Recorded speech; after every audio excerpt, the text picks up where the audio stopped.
agents go too far the way they treated Senator Padilla today? Was that a bridge too far? I saw the same video, a very brief video that I think many people did. I think the senator's actions, my view is it was wildly inappropriate. You don't charge a sitting cabinet secretary, and everybody can draw their own conclusions. You can see it's a heated debate here. People heckling you here, Mr. Speaker? I'm not going to respond to that. Let me just, hold on, wait just a second. I think the American people can draw their own conclusions. They saw a senator acting like wildly inappropriate. I'll leave it at that. So. But what about the way he was treated by the agents? What I saw was agents asking him to quieten down so that the secretary could continue her press conference. He refused to do so. What were they supposed to do? They have to restrain someone who is engaging in that kind of behavior. They moved him out of the room. To the ground, handcuffed him? A sitting member of Congress should not act like that. It is beneath a member of Congress. It is beneath a U.S. senator. They're supposed to lead by example, and that is not a good example. We have to turn the temperature down in this country and not escalate it. The Democrat Party is on the wrong side. They are defending lawbreakers, and now they are acting like lawbreakers themselves.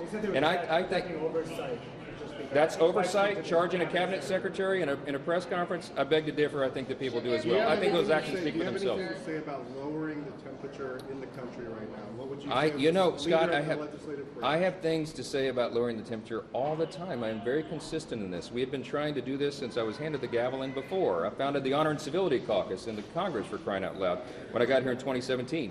I think that we should act according to our offices. We have a duty and a responsibility to set a tone, an example in our actions, and I encourage every member of this body to do it in the House and Senate. We have to turn the temperature down.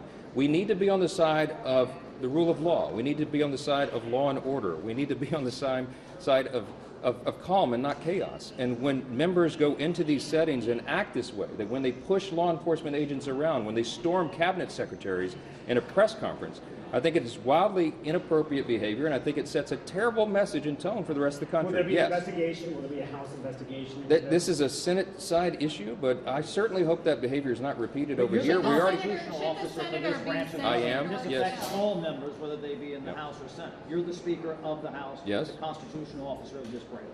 Yeah, and what of it? I mean, The idea that you said this is a Senate issue. This isn't. I mean, these are members of Congress. Yeah, but the Senate does its disciplinary actions over there, and we do ours over here. We have a certain set of measures, as you all know, and it ranges from censure to removal from committees to ultimately expulsion from the body. And do you support that for the senator?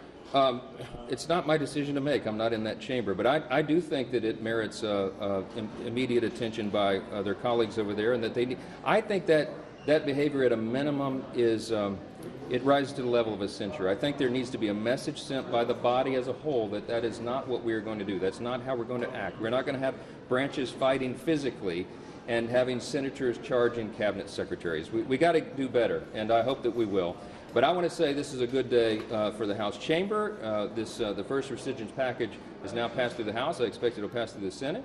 I expect our one big beautiful bill will continue to be processed as it is, and that we'll get it back and get it done on a tight schedule. I'm still trying to meet our July 4th deadline so we can have a celebration on Independence Day. And having good legislation passed will put everybody in a better mood. So I'm looking forward to that. Thank you.